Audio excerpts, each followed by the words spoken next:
All right, you beautiful people. It's your boy Vinny in the house. Hopefully, you guys want to keep me company. That's very important. Very important. Keep your brother company. So, the door is open, y'all. So, I'm just waiting for y'all to show up and show out. Let me make sure I'm on the right website in Shizzle. Let's see here. Okay, we're on the right website. 6 watching. Tasco's first. Okay, we're in good shape. We are in good shape, ladies and gents. Had some technical difficulties, so as usual. But it's good to be here, guys. Ben Moen in the house, ready to listen. Tasco was first. True story. I mean, literally every topic for discussion is open. I'm going to be on for an hour or two with you beautiful people. So anything you guys want to talk about is up for grabs.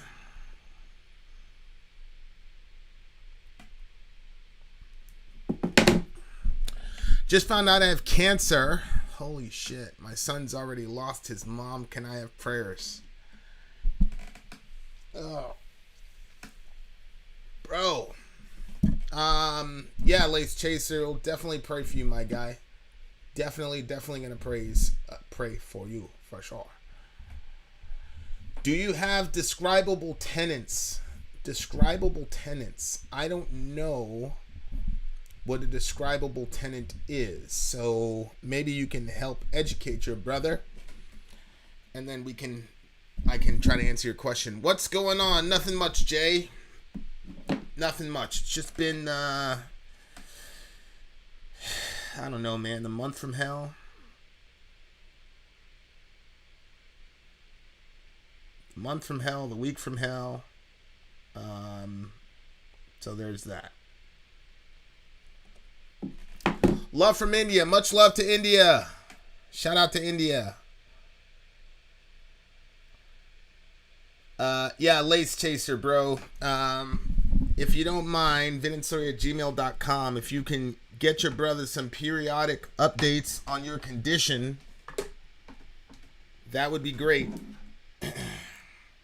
I know you got a lot going on, but if you could just keep me posted every so often, that'd be great. Cancer absolutely can be beat. It can be beat, Lace Chaser, for sure. At least the Bruins are doing okay. My man Steph Curry lost today. Like the beliefs that you hold to no matter what will influence calm at the end, I suppose you could say.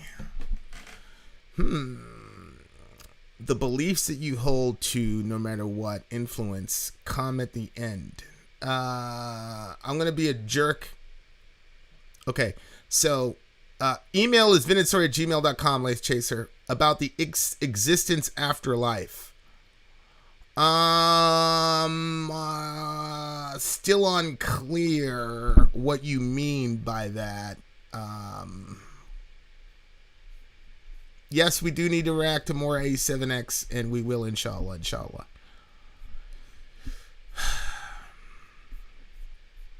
Yeah, I'm trying to figure out what you're saying. It might be because I took my my sleep meds, so I might be completely incoherent at this point. So, help me out, Alan. Help me out with rephrasing your question. Por favor.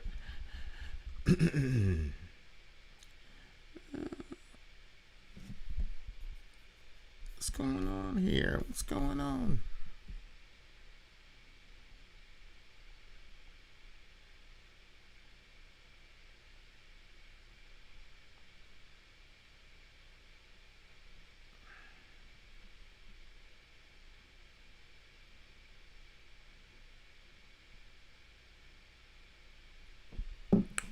You need to react to more Cradle of Filth.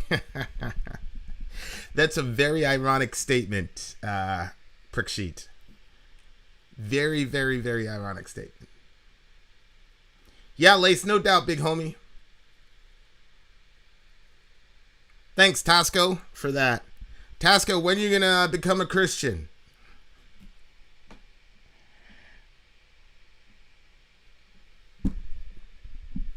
Howdy from South. Do you think you have a completely different soul from any other life form in existence, past or present? Ooh. That is such a good question, especially considering Hoffman stuff.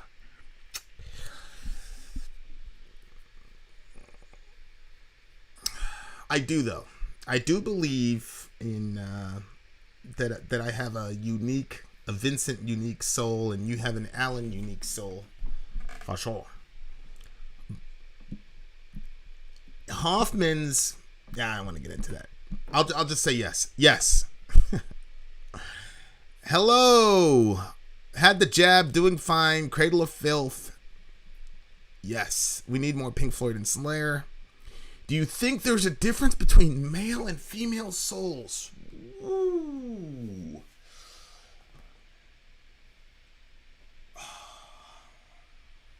I do. I do think there is a difference between male energy and female. You know, people call it energy or whatever. I do think there's something in our non-corporeal makeup that's distinctly male and distinctly female. I do believe that. But I'll have to develop that thought more. Alan, Kuwait, salam alaikum. Alan, here's what I mean about your question. So, I'm pretty sure there's this guy Hoffman that I've been following. He's a scientist, and he's got this theory called conscious agent theory. And in his theory, consciousness preceded matter, but he's not coming from it from a biblical perspective. He's saying that all of us collectively, as disembodied intelligences, basically created matter as a stage for us to have interactions with different consciousnesses. So basically at some point, this is what I'm getting from it so far, we all basically came together and said, hey, let's create a physical universe where we can kind of bump into each other and interface with our respective consciousnesses, because for whatever reason we weren't doing a good job at it before we created the physical universe. So if that is true, then that necessitates an individual soul. Another thing that gets thrown around is like this concept of universal consciousness. And if there is such a thing as like monastic universal consciousness, then there would be no individual souls, but I don't believe that. So I think that's as much as I don't know if I overcomplicated the issue or what. Yes, I'm pretty sure we did pick up your package. Watch all. Rahmatullahi wa barakatuh, ya Topagi. Ya Ibn Topagi. How you doing, bro?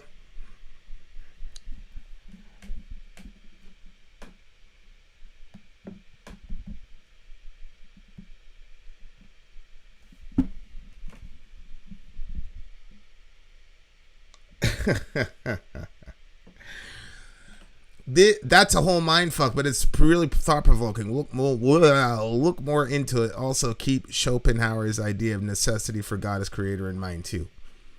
Yeah, I think, Alan, if you really pin me down, that reality is ultimately a combination of John Piper's philosophy and Hoffman's philosophy. But that would take me probably an entire year of speaking to explain. But yeah.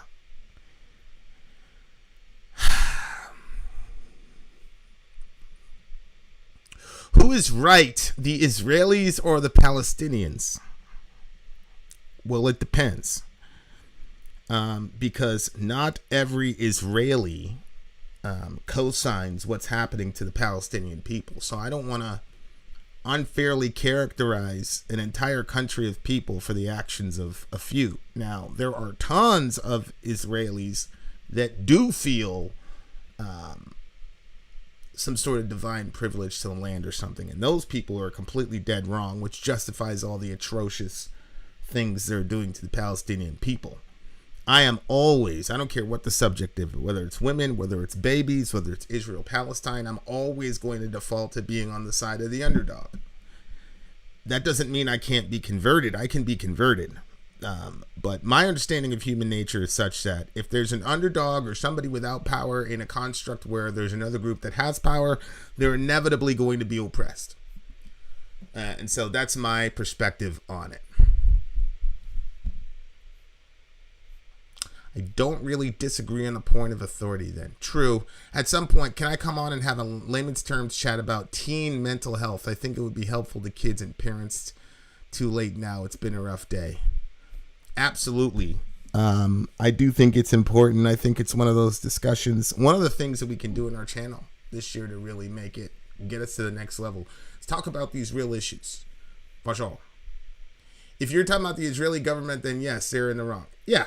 I mean, I think it's clear as day that the Israelis are the aggressors here. Any thought on the truth the Israelis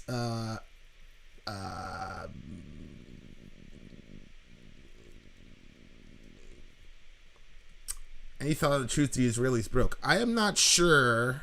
I am not sure that the Israelis broke the ceasefire. I don't know what's happening with the ceasefire. I will tell you that Bibi Netanyahu did not want a ceasefire. So if the if the Israelis came and did that, it wouldn't surprise me in the least. Wouldn't surprise me in the least. The violated has become the violator. Yep. Yahoo drunk. Zechariah 12 is all I think of, or for the Israelites.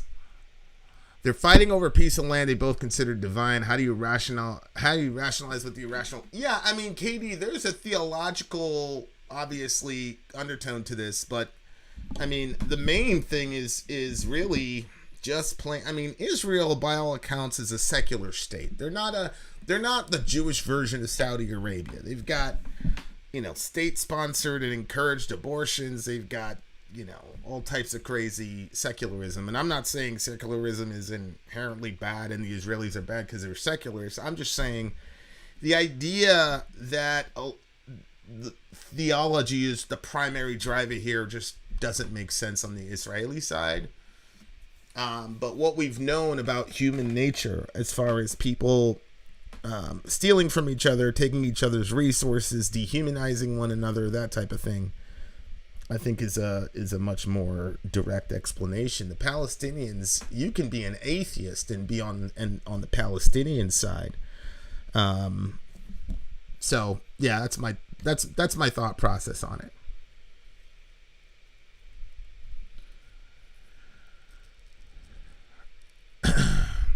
What I don't understand is how can arguably the most persecuted race in history turn around and oppress the Palestinians like that? You'd think they would have learned. Yeah, but instead, I just posted a Finkelstein video. This Norm Finkelstein guy, holy moly, the guy, he's Jewish.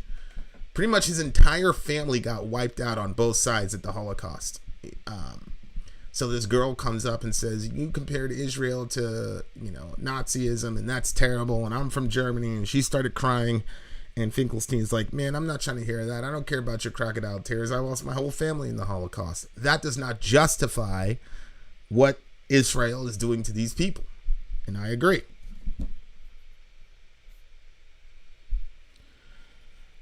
Hefner in the house.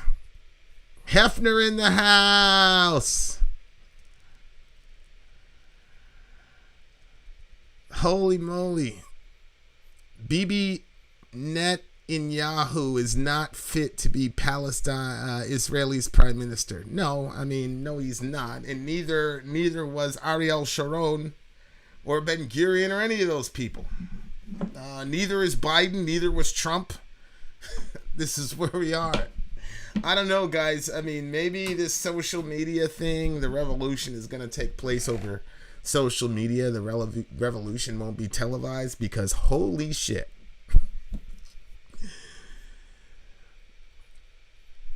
It's just unbelievable. How are you and the family doing tonight? Not good.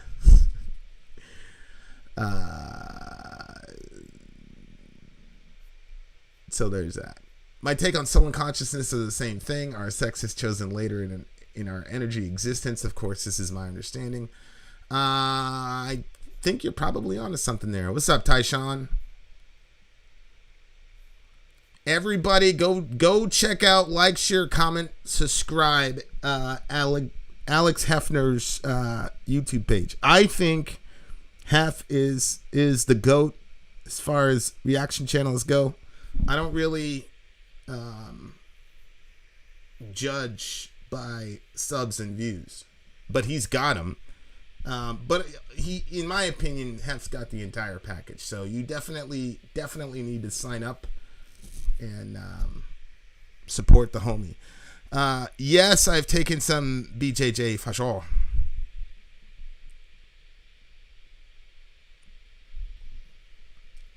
Am I the only one from Malaysia here? You probably are. You probably are. The Gulf War Airsoft. Pew pew. What's up, man? Good to see you, buddy. Aw, thanks, Skylar. Thank you very, very kindly. The idea of the world as something grown is more intuitive than one that is made.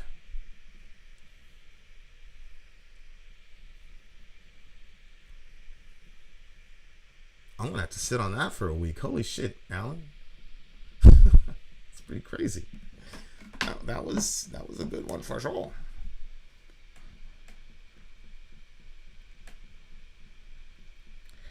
That was a good one for sure. No.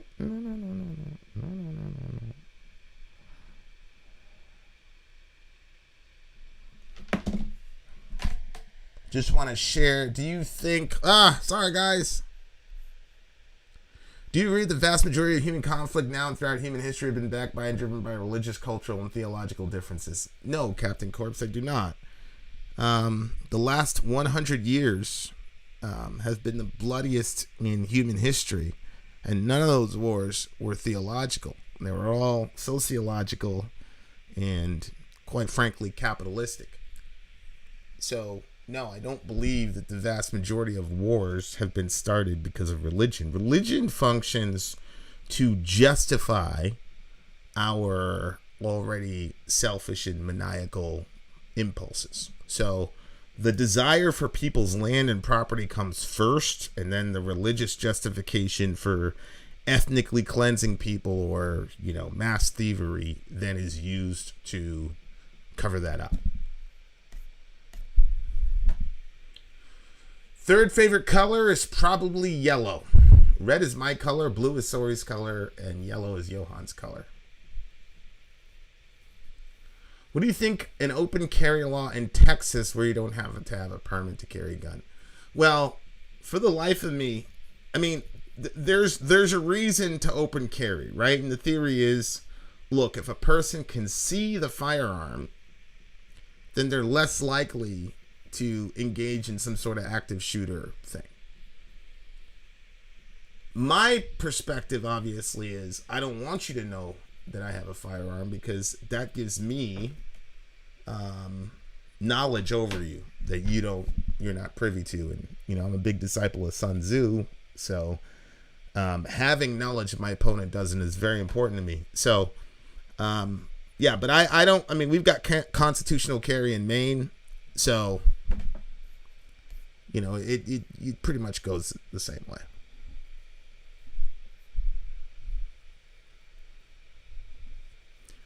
Oh, Captain Corpse, 100%.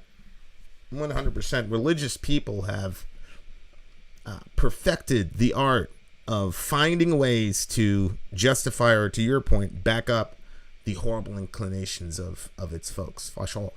There's no two ways about that. I agree with you 100%. Who wins in a fight between John Piper and Douglas Wilson? Young John Piper. No, I give it to Douglas Wilson every day of the week. John Piper is just...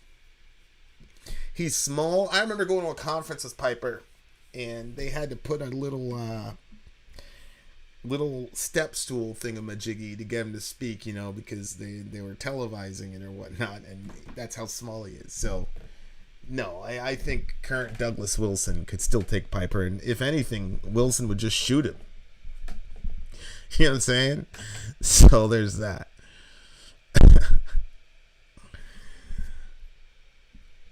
Van, regarding Texas and our potential open carry, that doesn't mean we will all display our family. Yeah. Oh yeah. I agree. I agree with that completely. If the government can have it, so can the people. Because with the, yeah, I hear you. You're very consistent in the 2A for sure. Have you seen the video of the preacher condemning video games? We got what do we have? We have the Israelis completely massacring Palestinian kids, but we're worried about video games. No, I haven't seen it. Holy moly.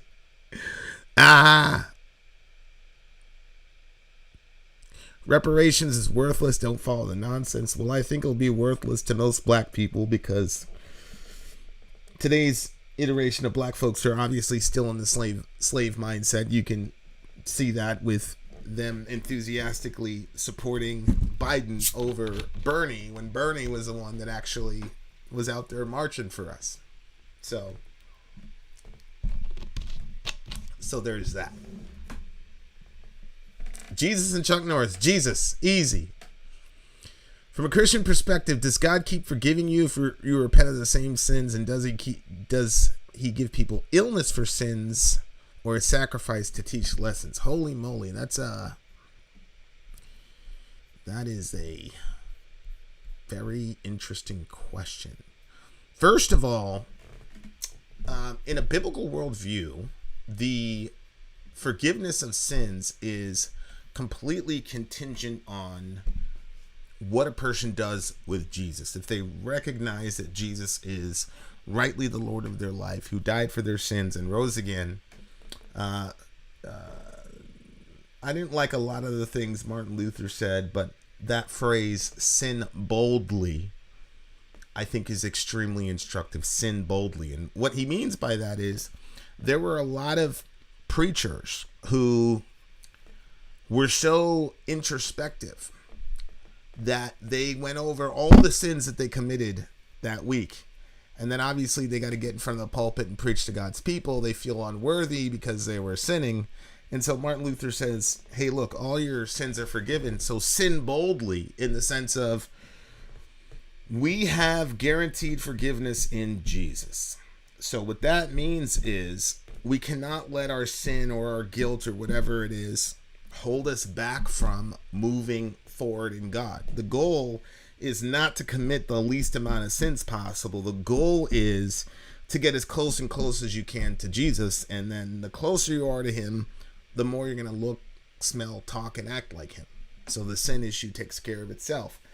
You know, everybody that's kind of like around my crew, they're gonna start speaking some Arabic, right? They're gonna start, whatever, because I do that.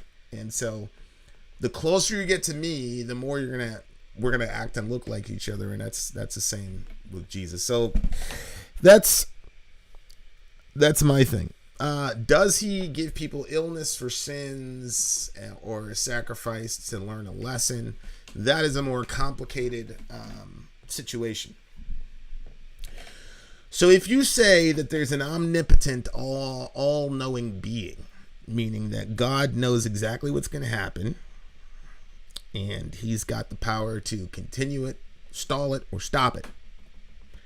So every theist has to deal with the fact that if a person ends up with cancer, then at some level, and this is one of our brothers in the chat room, at some level, God was not taken by surprise by it. And so what I think is, in a fallen world, in a world where, let's say, you don't have cancer, you're going to die of something, right? I mean, all of us are. And so when you talk about, does he make you sick because you're sinful or whatever, God will do anything and everything to get you to be with him.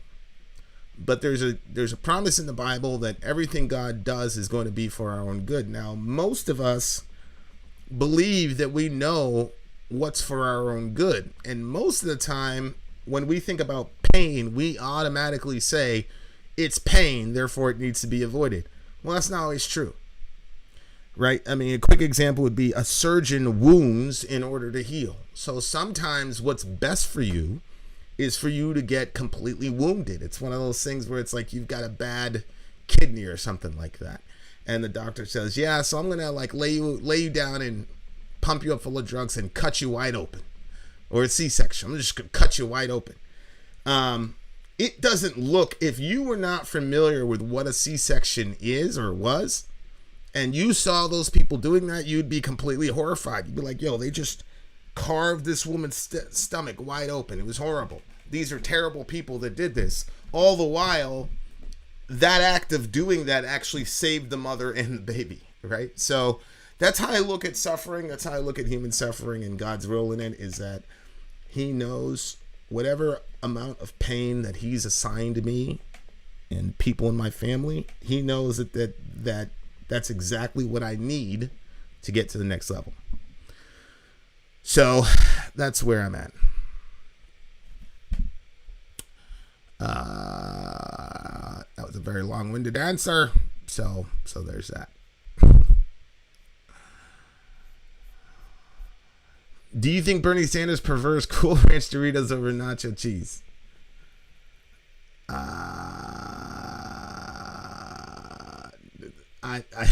don't know. It's a good question. Very good question.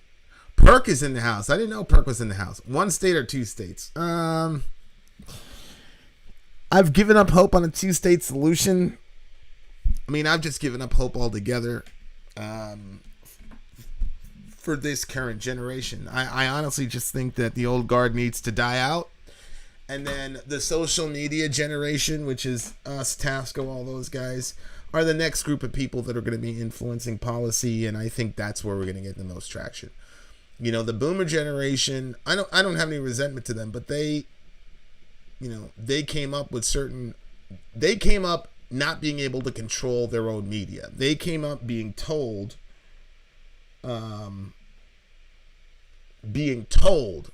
that, right? So that's how I'd answer that.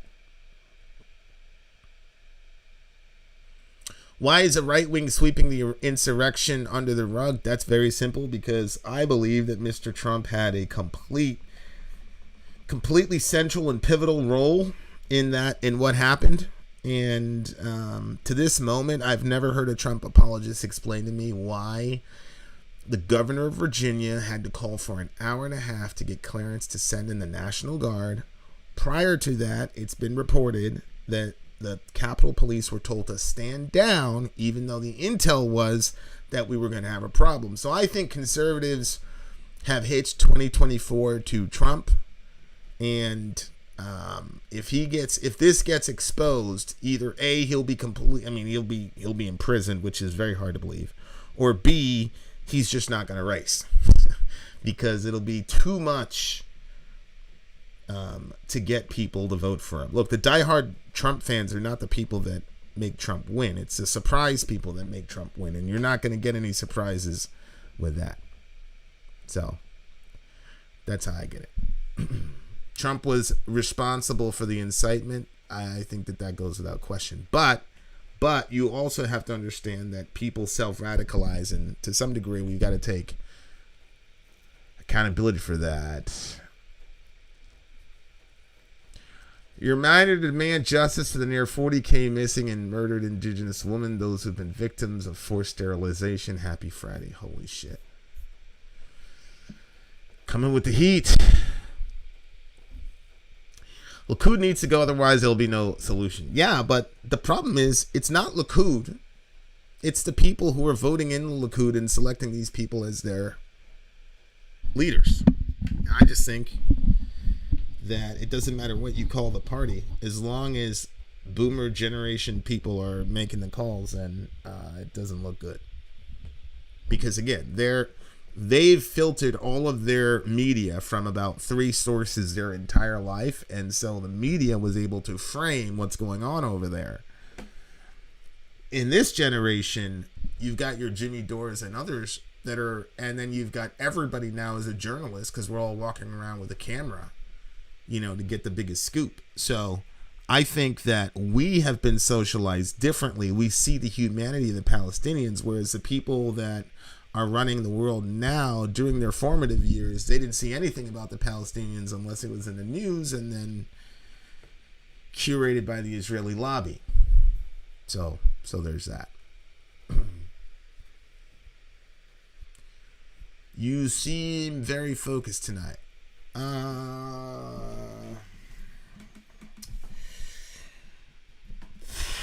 Yeah, I mean, I'm not having a good day, but it's all good. Thanks for checking up on me.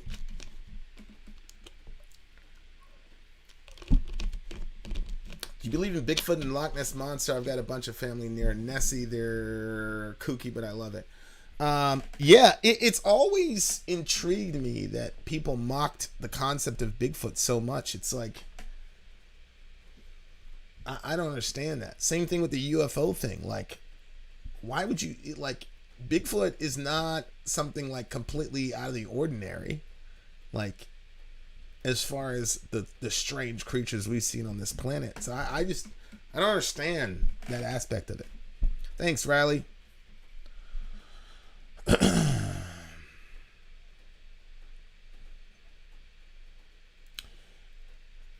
It's true.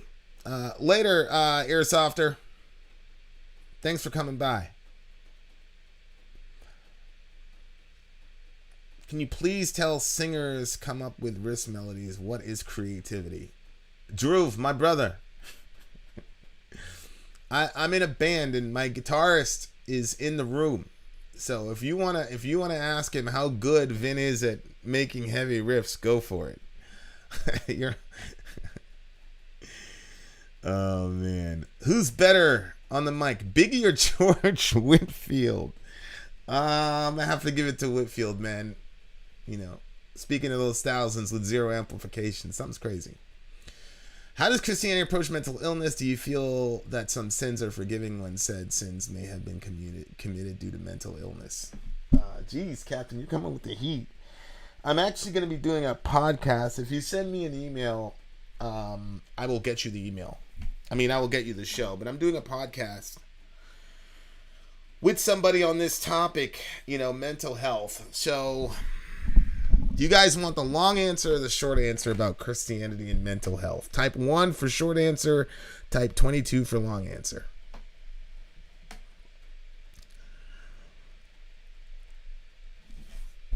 Bill Hicks has a solution. Next monster.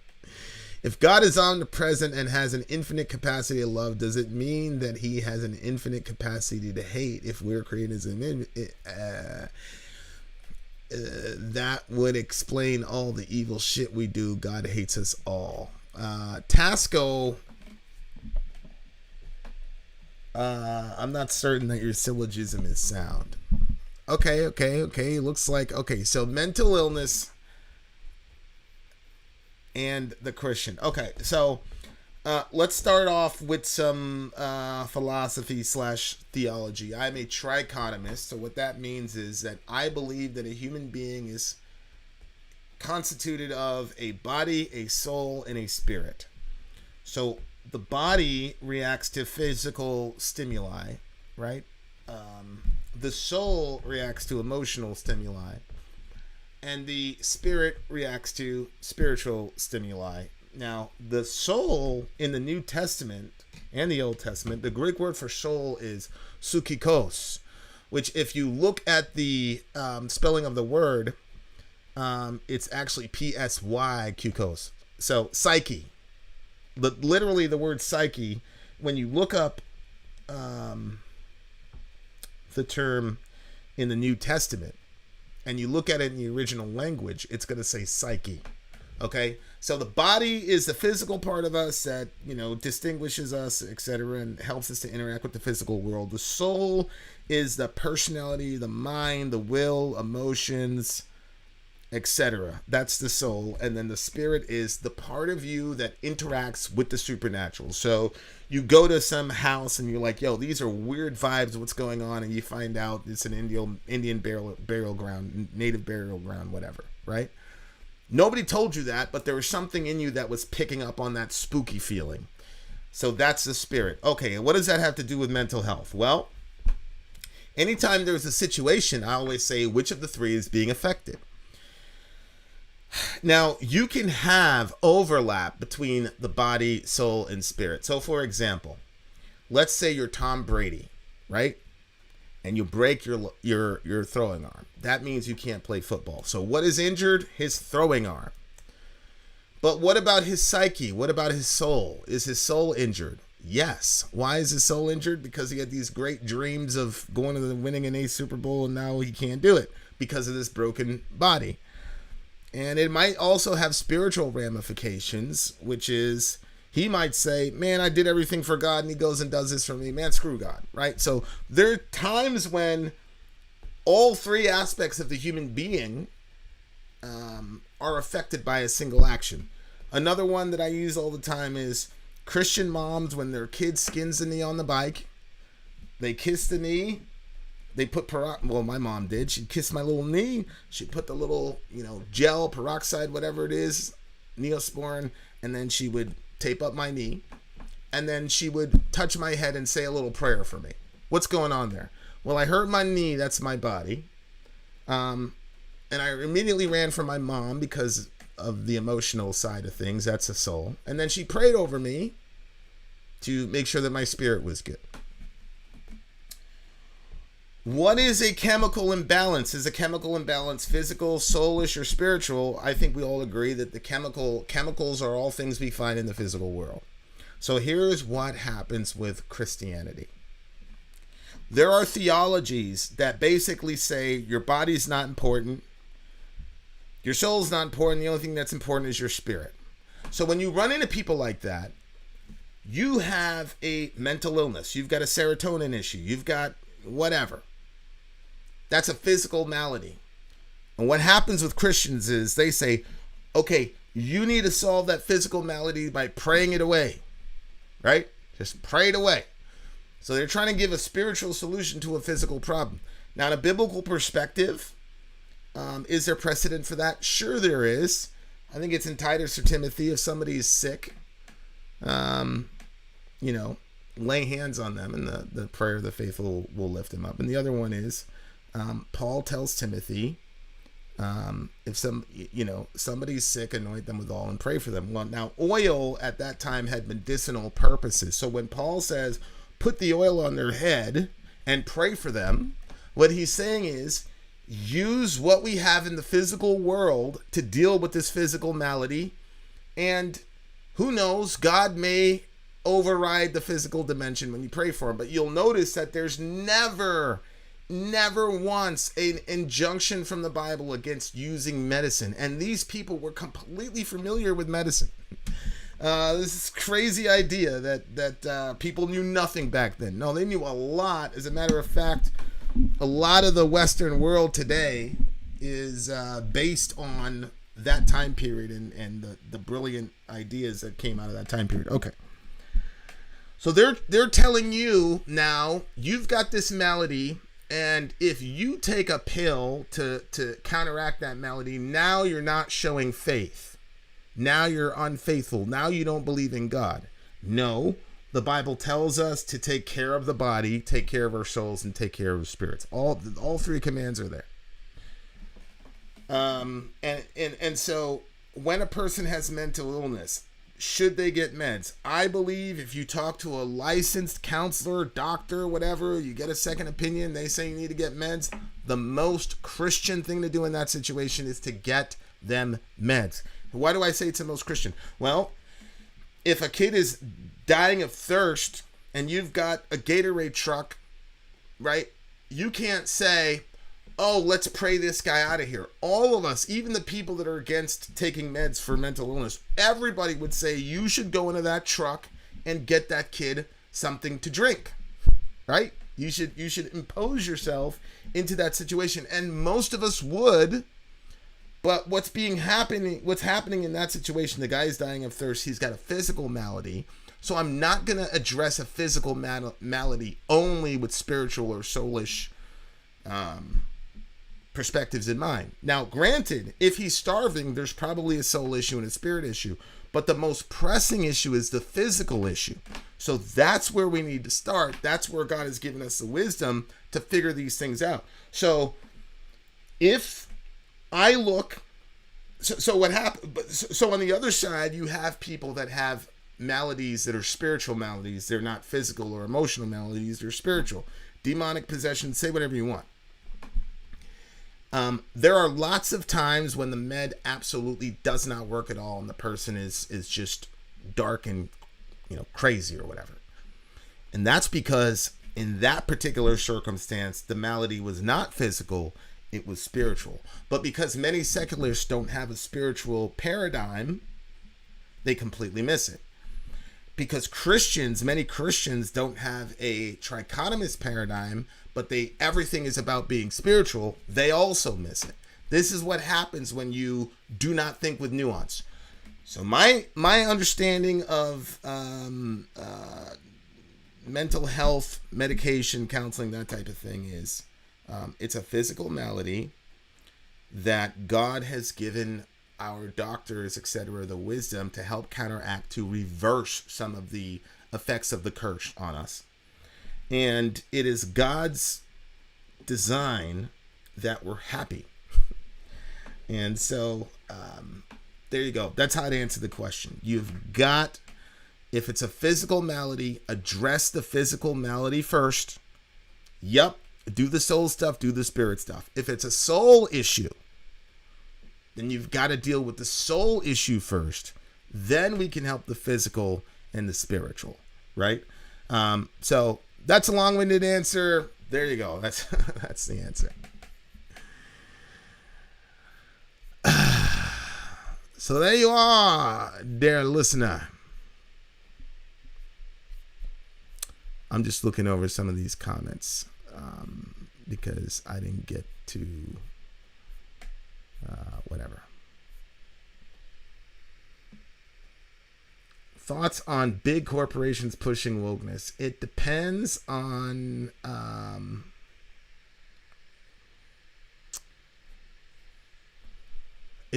what you're defining as wokeness, and it depends on which company, right? Hey man, that was extremely helpful. You should cut those Christianity questions out into short videos. Okay. Inshallah. I mean, Sori keeps talking about it. I'm like, nobody wants to hear me ramble about that shit. But yeah, there you are.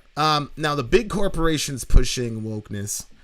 Let me try to find a stupid one. There was one where, okay, like the Dixie Chicks, they turned it into chicks. You know what I mean? Like, I just think that shit is crazy. The Gillette commercial, I didn't really understand why people were upset about the Gillette commercial. But yeah, I mean, some of this stuff, I mean, look, these are billionaires who, and I'm not mad at them for billionaires. It just means you're going to lose some perspective. You know what I'm saying? It's like let them eat cake. It's like, well, it's like Pelosi talking about her $12,000 fridge or whatever. You know what I'm saying? So that's kind of how I look at it.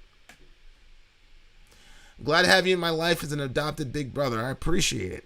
Do you consider yourself sane? Yeah, I believe I'm sane in that I have a pretty decent apprehension for the real world. Do I have a mental illness? Sure. I've got bunches of them.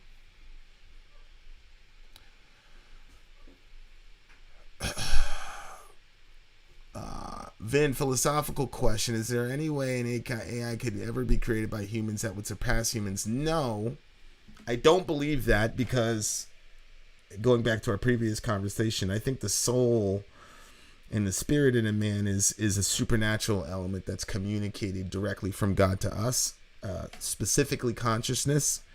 So that's how I'd answer that. What's up, Shell? You got a question? Go for it. How would I send you my email address? Send me one. vinandstory@gmail.com, Captain Courts. Or ask Ben Webb. He's got my phone number. What, as a Christian, is your least imaginable belief, hardest to believe?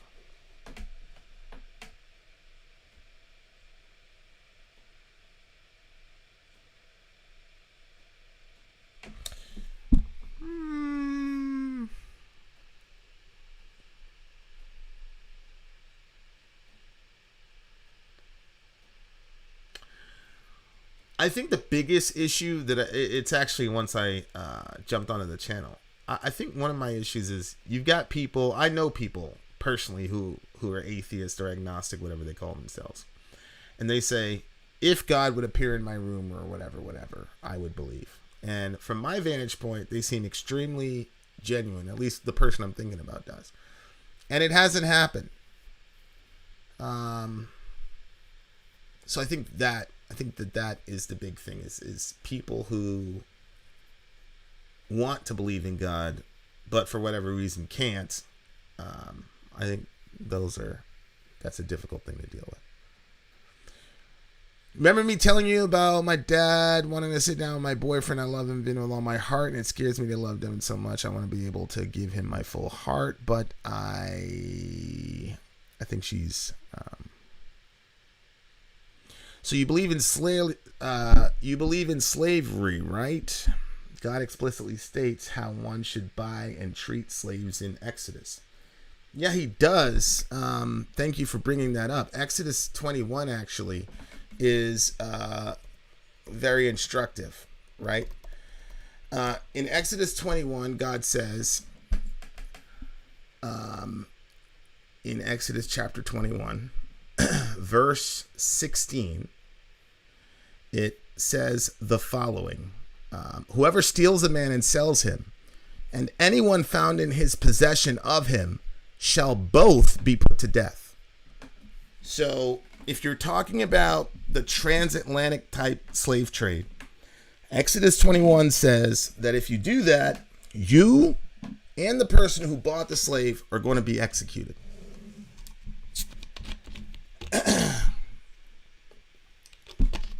During the Civil War, after the Civil War, where we lost 600,000 of our countrymen, the way that Abraham Lincoln, as well as many theologians on both sides, they said, this is God's punishment to us because of what we did to those people. So if you look at Exodus 21, the entire nation of America got the death penalty. So, no, I'm not pro-slavery. Do you hear voices? No, I don't.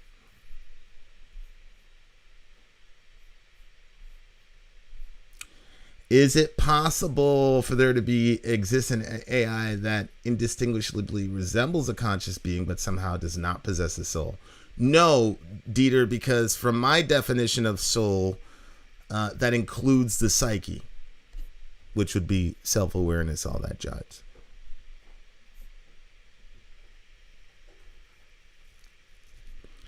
Kwame Brown videos. I feel bad for him. I really, really do. It's one of those things where if he would have ended up, on LeBron's team, if he would have ended up playing with the Cavs, then he would get his respect. But it happens. I think he played with Kobe at one point.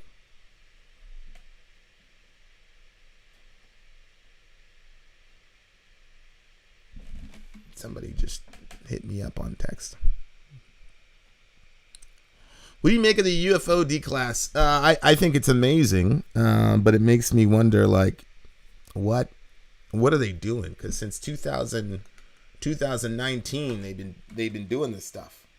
So they've been, declassifying, or the military is confirming, yes, those are unidentified aerial phenomena, whatever you want to call it. Is it possible for a shoal to be so damaged that it dies? Yes. I think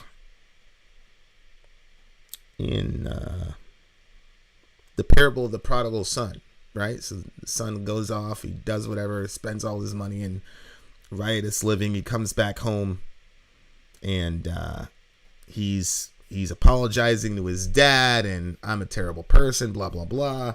But the dad goes in there, throws a party. He's so happy his son is back. And then the other brother is like, what the hell? You're throwing a party for this guy. He ruined you, whatever, whatever. And then the father says, son, we had to celebrate because my son, this brother of yours was lost, and he's found. He was dead and is alive again. Well, obviously, when you ask that question, you got to say, well, which part of him died? Because it wasn't his body. He used his body to go walk back to his dad's house. I believe he's talking about a soulish and spiritual death. And obviously, from a New Testament perspective, you could do that. The good news, though, is that the resurrection includes resurrecting our souls and our spirits. The Bible explicitly states that. So, Ben, you could be risen from the dead through Christ, inshallah.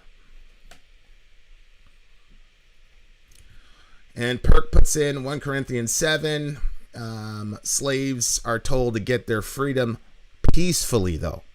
You guys have to understand, Sori, one of her favorite mini shows was Spartacus. Spartacus was the guy that started all these slave revolts and, pushed forward for freedom. There were lots of little skirmishes and slave revolts in Roman time. And so what is Paul supposed to say? Pick up a dagger and kill your master? All that would result in that would be utter violence, which is impossible to harmonize with the Sermon on the Mount. So Paul, when he tells his audience to obey their masters, he's telling them that he does not want them to take part in a violent slave revolt. And two, he does, because you could liberate yourself. This is one of the major, there's lots of differences between Roman quote unquote slavery and the transatlantic slave trade. But one of the big ones was it was very common for slaves to be able to buy themselves out and become free men and noble and all the rest of it in the Roman culture.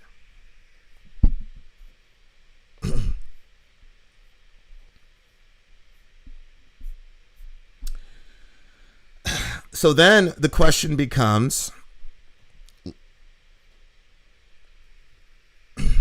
but that's all Christianity is, being violent in the name of Christ even before he was born. Well, MIP, the term Christian wasn't around prior to the coming of Christ. Secondly, please look at the first 300 years of church history and then come back to me and tell me that these were violent people. Skeletor, send me an email. VinceStory@gmail.com. Vin, do you think my boyfriend is scared as I am? I don't know, because I don't know him. But I do know the scripture says perfect love casts out fear, because the one who fears hasn't been perfected in love. So obviously, as your big brother, I would say the most important relationship you have is a relationship with God. But at the same time, even if you're not that way, it's God's will that we don't live in fear. I tell the girls all the time, never make a decision that stems from ego, guilt, or fear. And so don't be afraid. Because you were an incredible, amazing, gifted, beautiful, talent person before you ran into your boyfriend. And if he's got brains, he's going to know that. You ain't got nothing to worry about. If he doesn't know that and he does something silly, then that's in your best interest too, because then you're going to find somebody who actually sees you for what you are.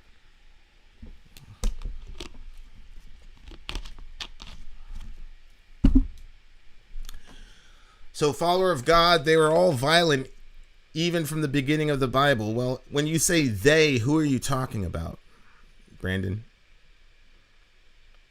What's your stance on Israel-Palestine? My stance on Israel-Palestine is that Hammurabi said, the strong shall not oppress the weak. And so it's a violation of Hammurabi's code, definitely a violation of the Torah, and violation of international law. It's also a violation of the Sharia.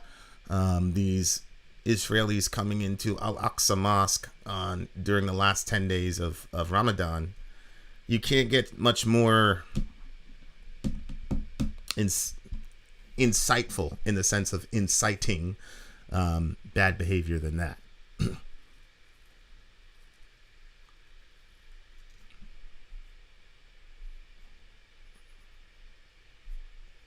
No, Brandon, that's a good question. I'm just saying, if you're saying all of them were violent, obviously that puts you in a very precarious position, because if I could name one person who wasn't violent, then I would defeat you, right? Are you particularly familiar with the Old Testament, Brandon?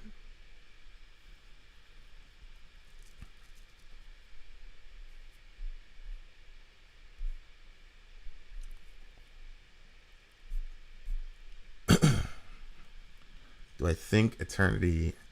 What if humans suddenly removed from the earth? Nature would probably heal if you'd remove the bees. How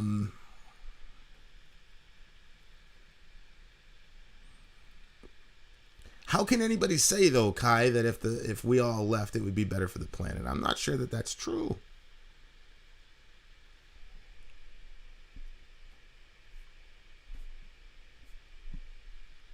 Okay. Yeah, no, nothing to apologize for. Nothing to apologize for. Daniel wasn't violent. Jeremiah wasn't violent. Abel obviously wasn't violent. Shadrach, Meshach, and Abednego were not violent. Jacob was definitely not violent. Esau never killed anybody. I mean, Brandon, the statement that they were all violent, it's just not true.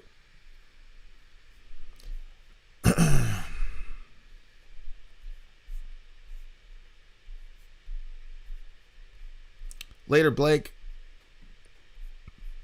Yeah, I mean, Boston. I mean, it's irrefutable, right? It's absolutely irrefutable.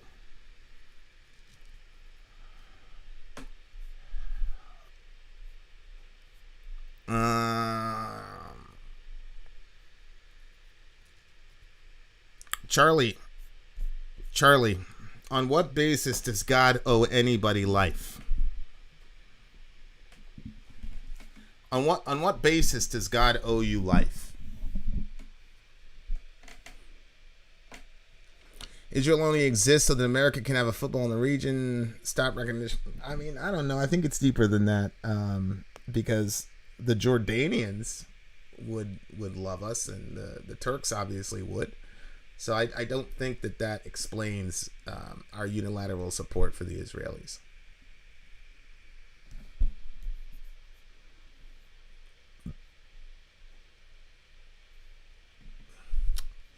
Yeah, I'm not sure we need to change with the times as much as we need to understand that the way the religion was designed, it's designed to interface with the times and to update along with it, right? So the way I look at it is, I've got this iPhone. This is the hardware. And then every so often, Apple sends an update. It doesn't change the phone. It's still the same phone, but different software. And so that's how I feel about the Christian faith, that the Bible is the hardware, but how you interpret it and apply it or whatever has to reflect your seats in Laban. If it doesn't, then I think it's not really doing what it's designed to do. You know, when a Muslim gets serious about his or her faith, they basically jump into a time machine to the 6th century.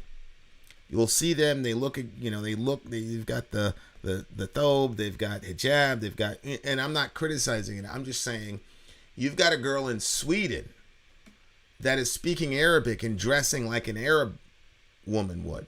Because when you're serious about Islam, then you start looking like Muhammad, sallallahu alaihi wasallam. Christianity, there's no like universal language for Christianity, so when a person gets serious about Christianity, you can see it in the externals. In Christianity, when somebody's really, really serious, you can only tell the difference by the person's mannerisms, their actions, what they do, etc., etc. So that's what I'd say about that. Thanks for the super chat, Daniel C. 5 minutes, guys. 5 minutes. Look at all the different supposed bloodlines that spawned from the beginning. Eventually, violence came in those lines and has been around ever since you believe in the Bible. Well, again, Brandon, I'm not certain about what is the point of what you're trying to say. If the point of what you're trying to say is that the Bible records the violent actions of people, then absolutely. But you were saying that Christians were violent before Jesus showed up, and there was no term Christian before Jesus showed up. So are you certain that you have all the information that you need kind of on hand?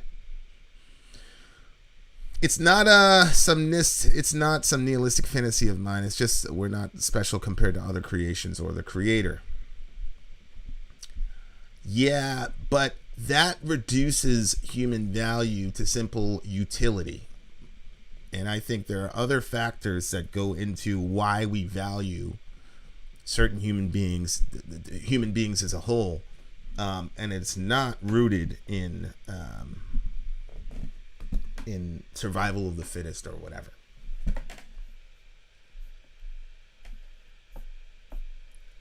Because there are other things that make us important. Like, for example, if a woman has been in a coma for 5 years, there's nothing she can do to benefit the species.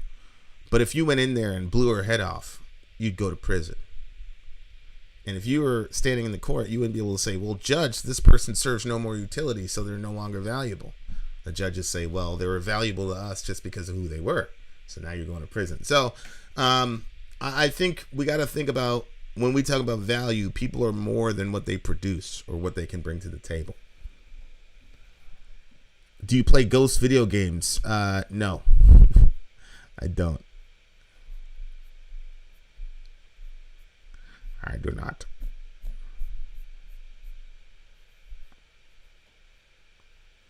So followers of God were violent then? Well, yeah. I mean, human nature is violent, right, Brandon?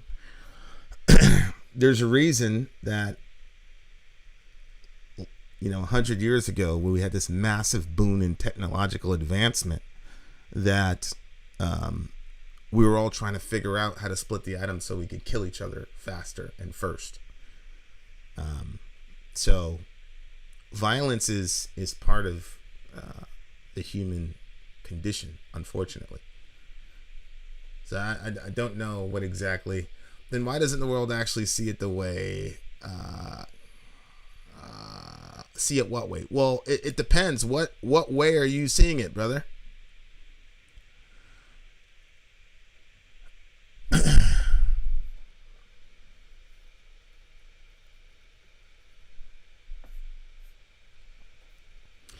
USA, we won that race. Yeah. And now you and I are responsible for the deaths of those people in Nagasaki and Hiroshima. So there's also that.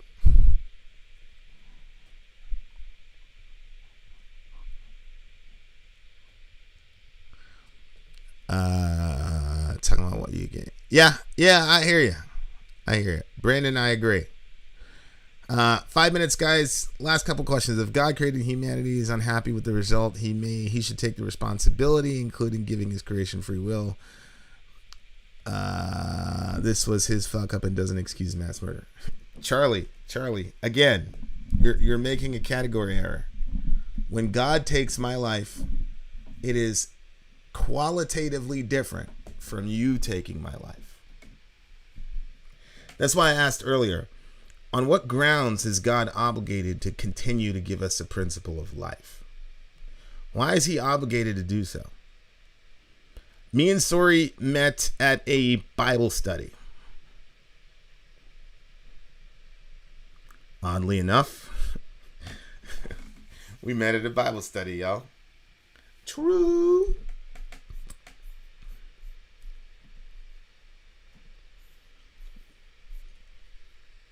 Hiroshima, tit for tat. Should have never attacked Pearl Harbor. Yeah, I mean, I get you. I get you.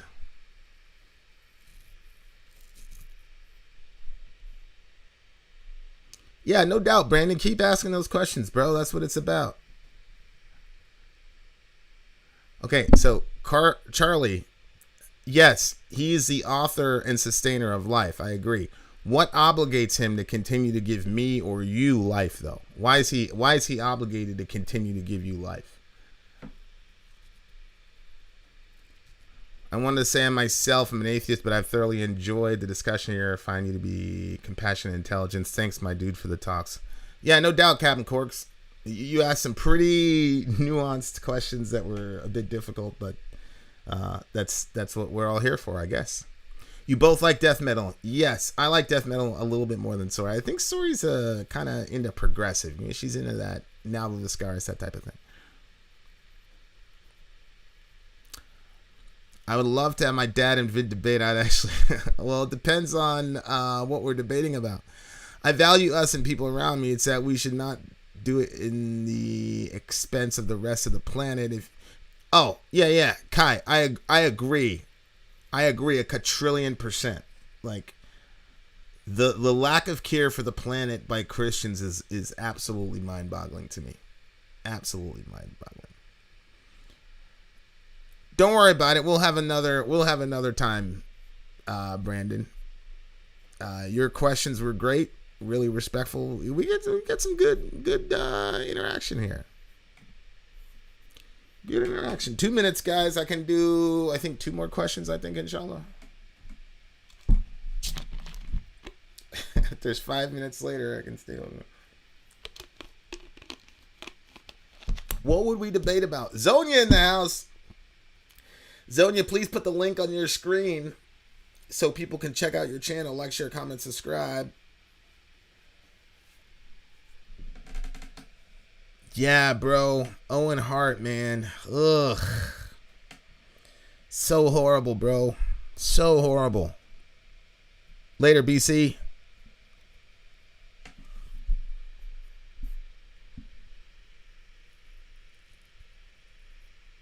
Where would you vacation if money weren't a problem? I'd go to Europe so I could hang out with Kai and the drummer in my band.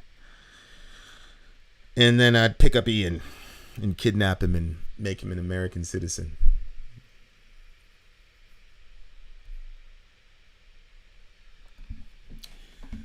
God might not owe anyone life, but would you agree your life is yours and he owes you not to murder? Well, God doesn't murder anyone because murder is killing an innocent person from a biblical worldview. Secondly, no, God does not owe me life at all. He doesn't owe me life. He doesn't owe Sori life. He doesn't owe Reza, Johan. He doesn't owe anybody life. That's why it's called a gift, Ben. So, no, I disagree with you.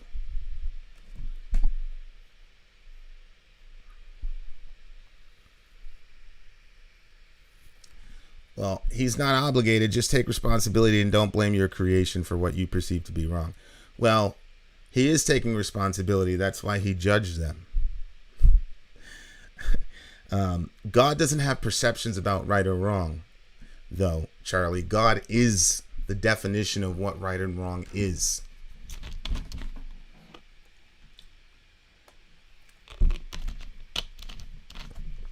Can't we be moral without religion? Yeah, of course we can. The law of God was written in your hearts, so of course you can.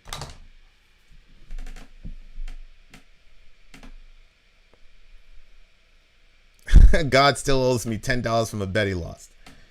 Yeah, he's holding that, though, Z, because the wages of sin is death. So if he repays you your $10, he'd also have to repay you what he owes you, which is a death penalty. So I'm glad he's holding on to that $10. Then, if life is a gift, it shouldn't be able to be taken back. Again, that's completely untrue. If I give my son a car for his birthday, and then he proceeds to drive around in an ossified drunk every day of the week, I'm absolutely going to take back my gift. And a lot of times God kills people to stop them from sinning against other people.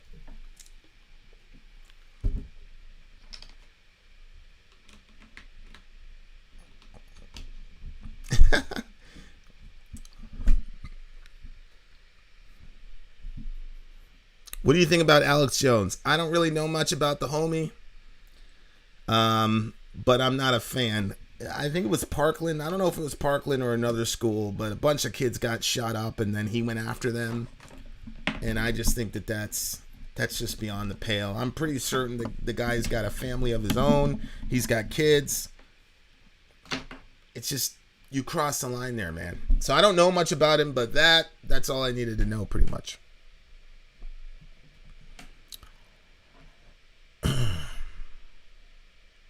If you take your car from your son, it was never your son's car in the first place. It was only yours, and you let your son use it. I agree. The scripture says the Lord is your life. So it's not yours. It's you're right. It's God's life. It's God's principle of life in you. You're completely right. But again, what obligates God morally to continue to give us life? Why does he have to?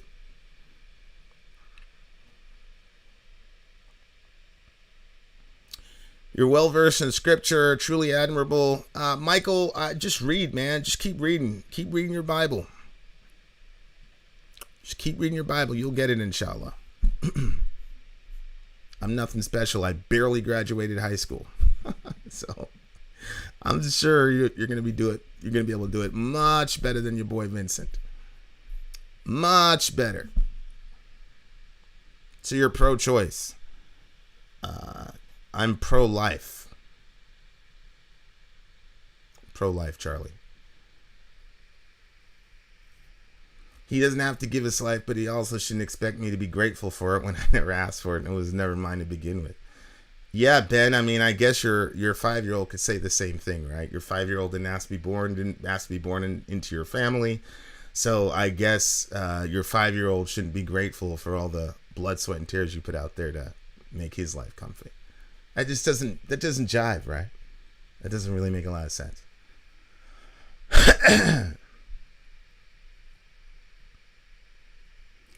Yeah, what Captain is saying here. Exactly. Jones has already admitted that it was an act of publicity and for money. I mean, to torment the families of people. And granted, I'm pretty sure by the time it's just horrible stuff. Horrible stuff.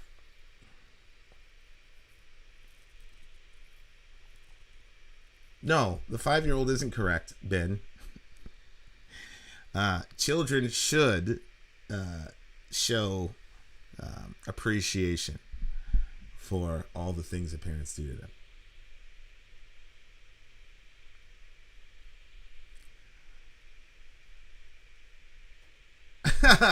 How did I not notice? You know, a villager got this for us for Christmas one year.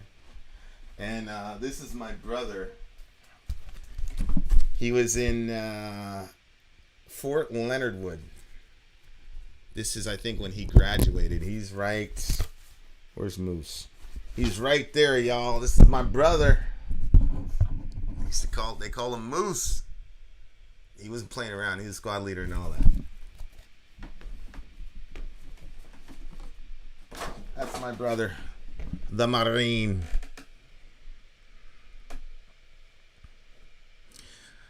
It's insanity. What's insanity?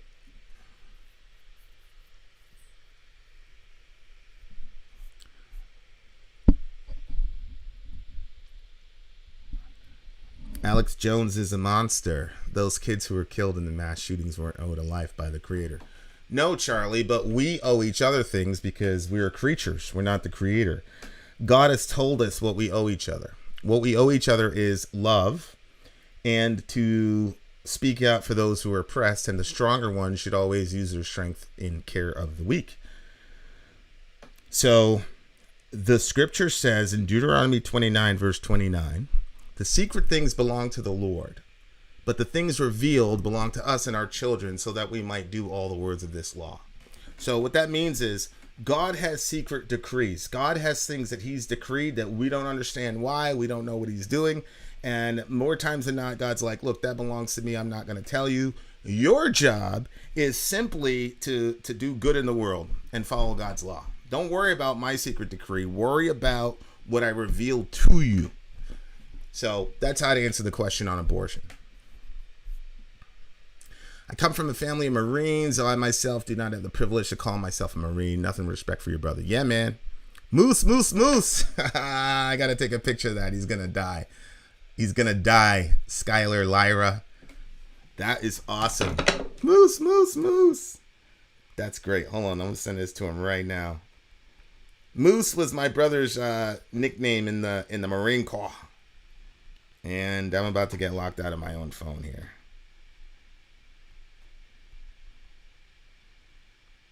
I gotta get that picture, yo. I gotta get that picture, yo.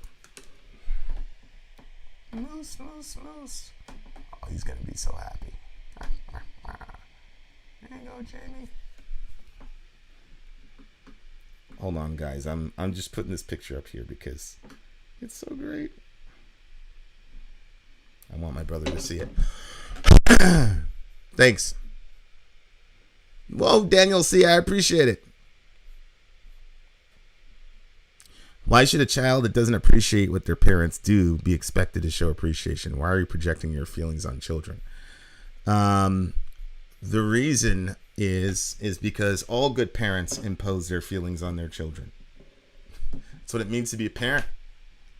If Ben, if you were my son and we went to a toy store and I didn't buy anything, but you have a G.I. Joe in your pocket, you feel justified in taking that G.I. Joe because you want it. But I am going to impose my moral compass and my feelings on it onto you as a parent. So that's again, Ben, that doesn't work. What you're talking about doesn't work in the real world.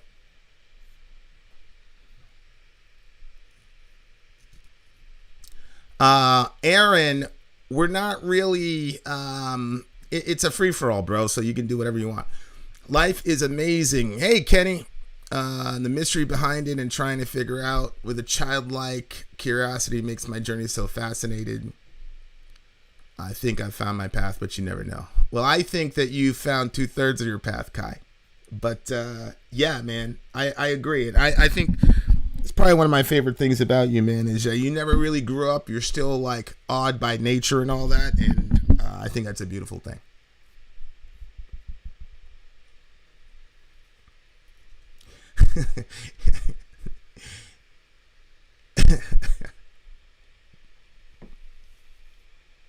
Well, again, Charlie, murder is it, here. Charlie, let's do this. I'll send you a link, right? And then me and you can talk so that the rest of the group can hear. And then we'll go back and forth. I think it'll be a very good discussion. Right? So let's so here you go. Here's the link. Okay? Charlie, here you go. There's the link.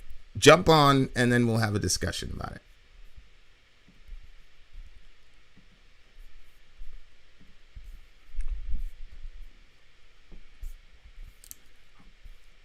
Wait, somebody's phone died? Somebody's phone died?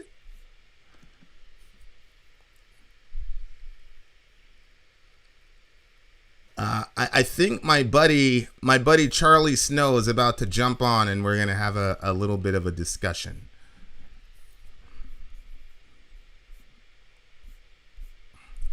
This is a long 5 minutes. Learn to count, you fucking moron.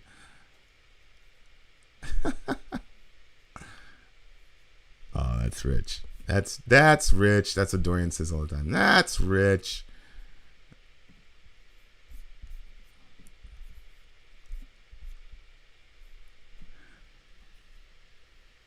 Zero chance,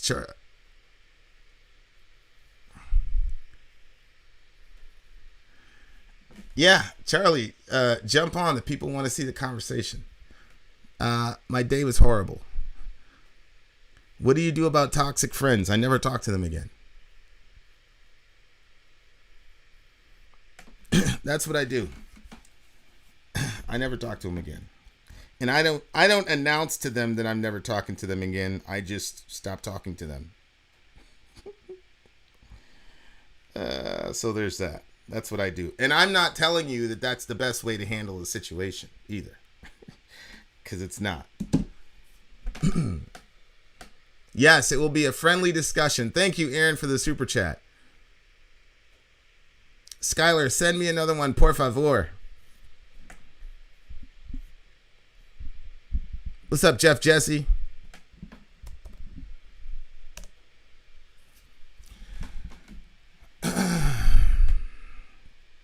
Okay, we're good. Excellent. Did you talk about happening Israel yet? I'll check my email, Michelle. I'm not sure. And didn't we do Carousel of Sin? I feel like we did that the first time. Oh, okay.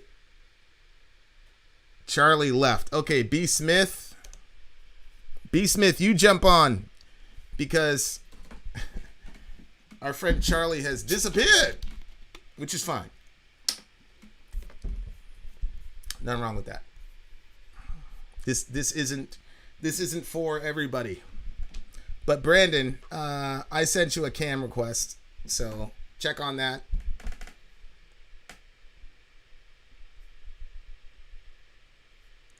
All right, Charlie's not home. That's why he can't. All right, maybe next time, inshallah.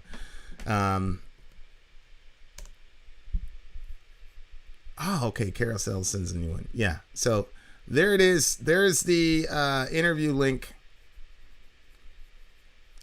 So in lieu of Charlie Snow, we're gonna have Brandon Smith come down for a good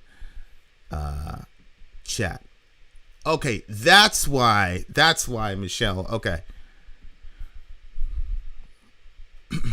My thoughts on the Israel-Palestine situation is that it's completely disgraceful and horrible. It's actually contributing to why I'm not having a very good couple days.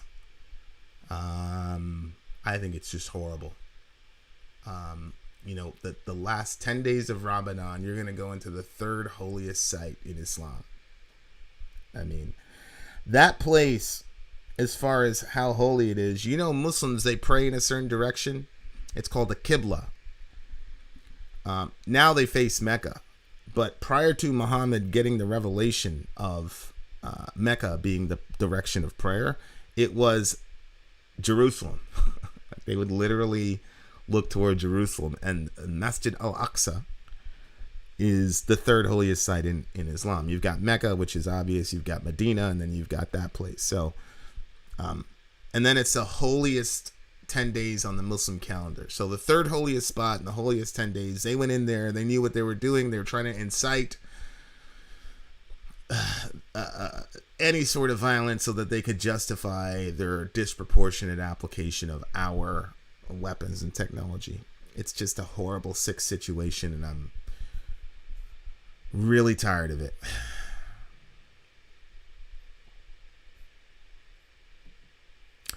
There's a yeah, pot. I think I said the opposite, was that the amount of sexually abused people who turn out to be abusers themselves are pretty high, actually.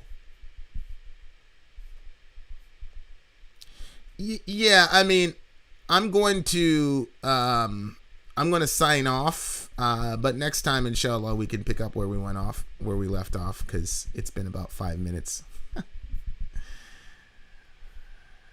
I was born in Jerusalem, haven't been back to Israel. When I left, I was 8 years old. My dad and his whole side of the family is over there. Yeah, just really,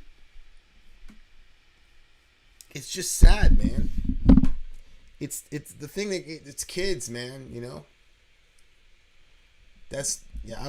There's one with these two brothers, and they each had two kids, so they switched one of the kids out so that in case one of them dies, the other one has a father. And again, the callousness of people in the face of that kind of pain is mind-boggling to me. It's unbelievable. Unbelievably mind-boggling to me. And it's tough. It's very hard. You know, I just watched a documentary, Gaza Fights for Freedom, and these Israelis, man, they were sniping medics. They killed this 16-year-old girl. The girl couldn't have weighed more than 100 pounds. They just slaughtered her, man. Horrible. Yeah, my tax dollars killed children. Yeah, and you guys know how I feel about abortion, but this is no different. And you know, again, you know, one of the things that has changed me since this channel is the amazing fact that the subculture that I grew up in, the political religious subculture I grew up in, were not really pro-life.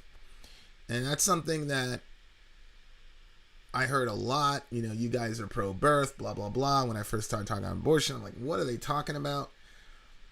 And it just opens your eyes, whether it's the border, whether it's dropping drones, whether it's universal health care, whether it's what the Palestinians are doing, or, you know, the Israelis are doing to Palestinians. There doesn't seem to be any compassion, anything at all. It's just whatever. And that's kind of hard to deal with. It's really hard to deal with. Terrible stuff.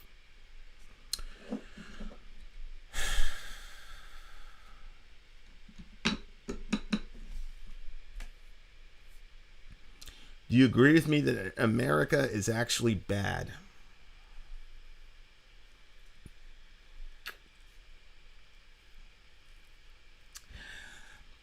I never was under the impression that America wasn't bad. I believe in original sin, and countries are just collections of sinners.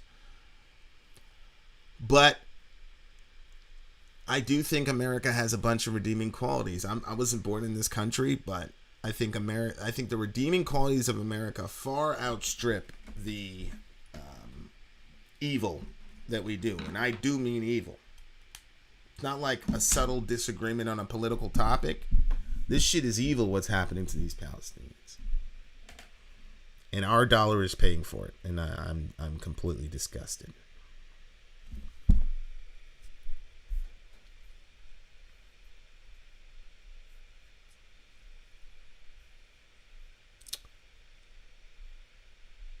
So, anyway.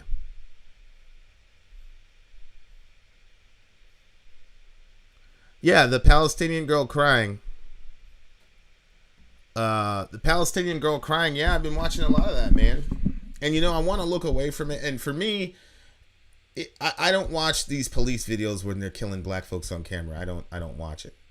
But I do feel obligated to watch what's happening to the Palestinians because they're crying out to the world and saying, look at us, look at the condition we're in. So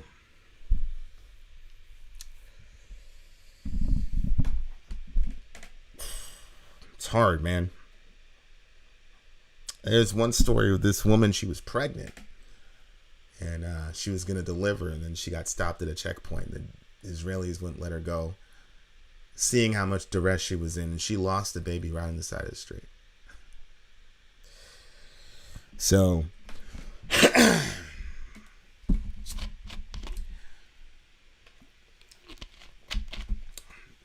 it's just horrible stuff, man.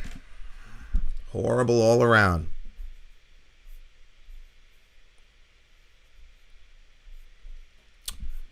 Everybody who thinks America sucks should leave, but they won't. No, Charlie. I'm glad that Brother Malcolm didn't have that attitude. No, we change it from within. Pastor Muppets has a good point. It's not like we had world peace before the Americans showed up, right? So, and honestly, you can put a lot of the geopolitical, social issues squarely on the at the feet of the UN. You can't blame America for that.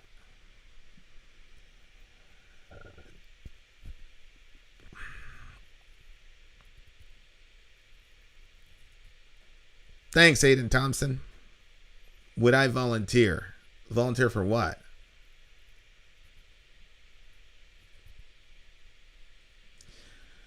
Jesus is Lord, not Muhammad, not Moses. Jesus died for you, the rest did. I agree. Actually, Jesus had to die for Moses' sins. And Muhammad is going to answer to Jesus on the day of judgment. So I'm completely with you 100%.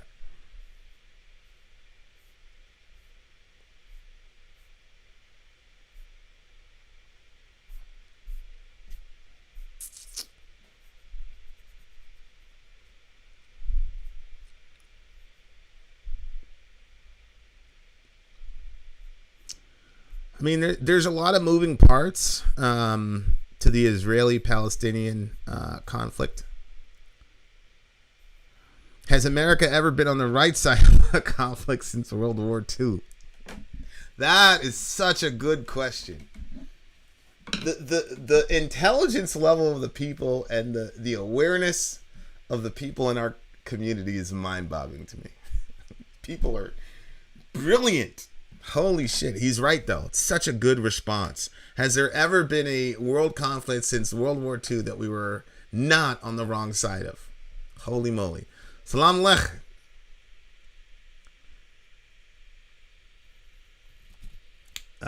Yeah, Turkiya. You wouldn't be a Turkiya, would you? Would you be a Turkey? Is that what they... Turkey? Would you be a Turkey? I promise you, I'm not like making fun of you. Like, what would you call yourself? There's a huge difference that Islam literally tells you to lie to non-Muslims called taqiyya. No, D. Salamander. They're not commanded to lie to non-Muslims using taqiyya. Taqiyya is a war tactic that every military on the planet uses. Camouflage is a form of taqiyya. Right? It's the intelligence side of warfare. That's taqiyya. It's not to be used in business or citizenship or anything like that. I cannot tell you how many ahadith. There was one guy, he wanted to go to do jihad with Muhammad, but he said, Ya Rasulullah, I made a covenant with the people during the Jahiliyyah, the time before the Prophet. He said, Ya Rasulullah, I made this vow to these people in Quraysh that I would not fight them, but now we're going to do jihad to fight them. Please allow me to break my covenant with this guy from Quraysh. And Muhammad said no. Muhammad said, you have to sit this one out because you gave your word, and Muslims always keep their word. So if it's about your interpersonal relationships, then you have to be as honest as you possibly can. If it's about warfare, just like with every nation on the planet, then you're going to use some form of intelligence or distraction or, false news or whatever. So that's how I deal with that.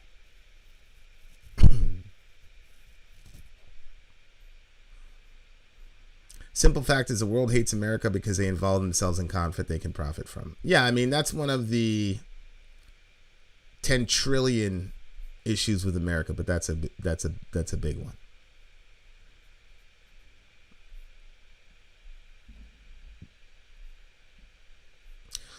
The Korean War, I'm not sure about the Korean War, but definitely the interdicting into Yugoslavia, was justified, and a lot of the guys that were there, that was kind of the only show in town for some of these organizations. But those guys were legends in the even among the agency. Those guys were, Slobodan Milosevic and all those evil bastards.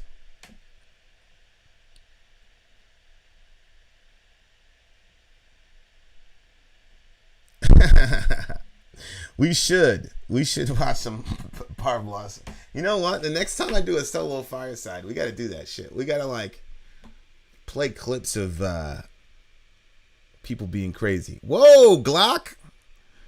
Chill out, homie. That's the big homie Dan. That's my brother. What happened? What'd you say to him, Dan? What did you say to him?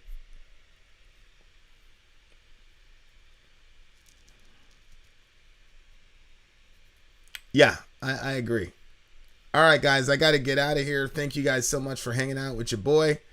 Like I said, not very good mood. I'm not going to lie to you guys. But at the same time, I had you guys here. Thank you guys so much for taking the time to hang out with me while I was all grumpy and shit. I really, really appreciate it. For sure. All right, guys, I'm out of here. Vin out.